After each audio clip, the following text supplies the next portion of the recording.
Bonjour à tous, c'est Gilles Mansillon, je vais vous saluer aujourd'hui rapidement pour vous souhaiter une excellente journée et puis célébrer demain. Ça va être, je pense que c'est demain cette conjonction entre Jupiter et le Soleil qui fait que c'est un jour assez exceptionnel. Alors je crois que c'est demain aussi, on rentre en Scorpion, le Soleil rentre en Scorpion, donc c'est vraiment quelque chose, le Scorpion c'est très profond, hein, mais disons que c'est les transformations alchimiques, hein, donc avec Jupiter c'est multiplié. Le Scorpion c'est aussi le subconscient, c'est-à-dire toutes ces choses avec lesquelles on peut avoir des difficultés à gérer, qui sont inconscientes sur nos rapports sexuels, sur nos rapports à l'argent, sur nos rapports à la mort, toutes ces choses profondes du monde de l'inconscient. Et donc vraiment ça devrait nous permettre d'apporter des solutions, d'apporter des compréhensions. Et donc c'est puis on peut la possibilité de passer de recevoir des choses qui peuvent être inattendues. Alors il y a Chiron et Saturne aussi qui font un carré, donc c'est vraiment aussi le moment où si des blessures peuvent se montrer, se manifester, c'est justement parce que c'est les parties de nous-mêmes qui sont en manque de lumière, en manque d'amour, en manque d'intégration, donc c'est vraiment important d'essayer de les adresser. Et donc, parce que Saturne c'est le passé, le karma, la vie, le plan de déroulement des choses, et Chiron c'est l'intégration, le guérison. Donc c'est assez. Il va y avoir Saturne aussi qui va se préparer à rentrer en Capricorne. Hein. Donc il faut s'organiser par rapport à toutes ces choses pendant qu'il est encore en Sagittaire. On a besoin de finir notre organisation. Une fois qu'il sera en Capricorne, il sera à la maison chez lui. Les choses vont vraiment dérouler, hein, pendant presque 2 ans, je pense. Hein, ça va être. Et après, en 2018, il y a Uranus qui passe en Taureau, donc ça va bousculer plein de choses du monde matériel et terrestre. Donc ça, c'est des choses qui se préparent. Donc voilà, Chiron c'est vraiment une présence, une intelligence très rapide, très puissante, c'est un très bon juge de caractère, c'est une vision, une lumière, un guide très puissant pour moi, la planète Chiron, ça a toujours été... J'avais pas mal d'autres choses que j'avais envie de débattre un petit peu, mais bon là je ne vais pas faire cette vidéo autrement, je vais faire un oracle. On va savoir quelle est la plus haute sagesse pour nous aujourd'hui, c'est le karma. Alors le karma, c'est vraiment tout ce qui nous retient, nous empêche, tout ce que...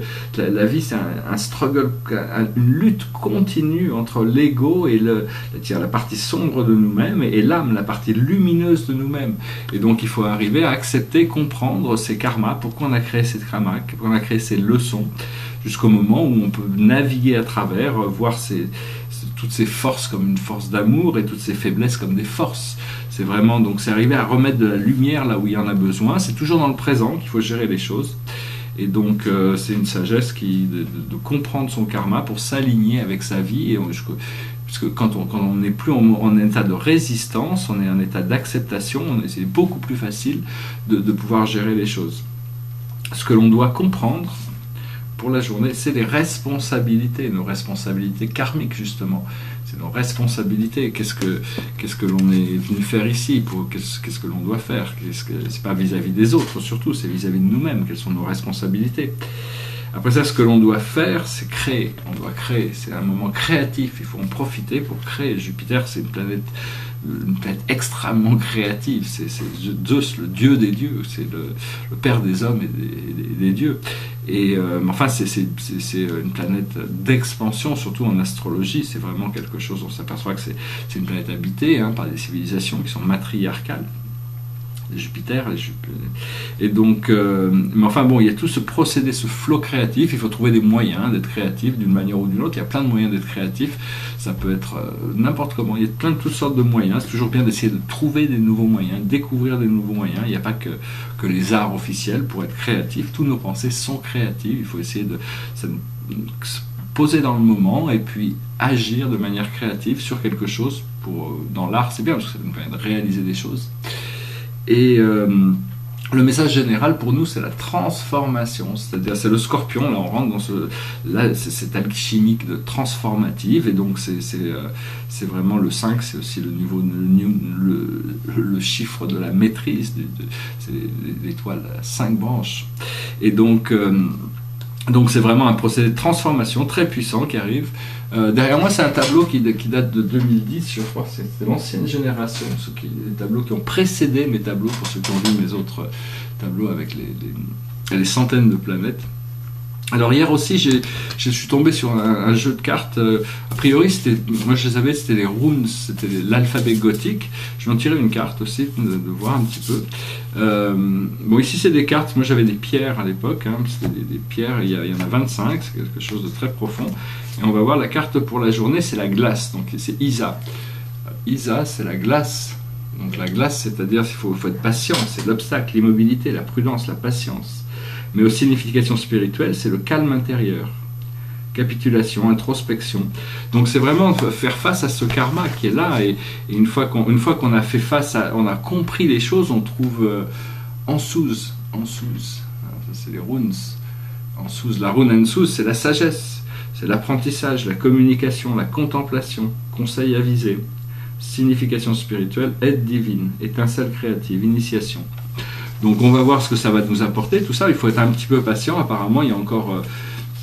Et puis il y a un autre jeu de cartes qui m'est tombé un peu dans les mains, mais celui-là je ne connais pas très bien, c'est sur les vies passées. Alors je vais tirer une carte pour voir, et chacun pourra réagir différemment selon comment vous sentez cette carte. Bon, a priori c'est des cartes qui nous montrent plutôt les blocages qu'on a sur les vies passées, mais vu que là on est la sagesse, c'est de comprendre ça, donc je pensais que ça peut être bien. Je vais déjà en tirer une, et j'espère que ça pourra correspondre, une pour vous, hein, parce que bon, moi j'en ai déjà regardé un petit peu ce jeu, ça correspondra à quelque chose. S'il y a besoin d'en tirer plus d'une, on va voir. Et la sagesse, c'est l'emprisonnement, l'esclavage. C'est-à-dire que dans des vies passées, on est tous passés par des états où on a été emprisonné. Et donc, il y a toujours ce qu'il peut y avoir encore inconsciemment des peurs de claustrophobie, de toutes sortes de choses. Il faut arriver à vider toutes ces mémoires, faire la paix sur toutes ces choses qui peuvent encore nous affecter venant des vies passées. Et donc...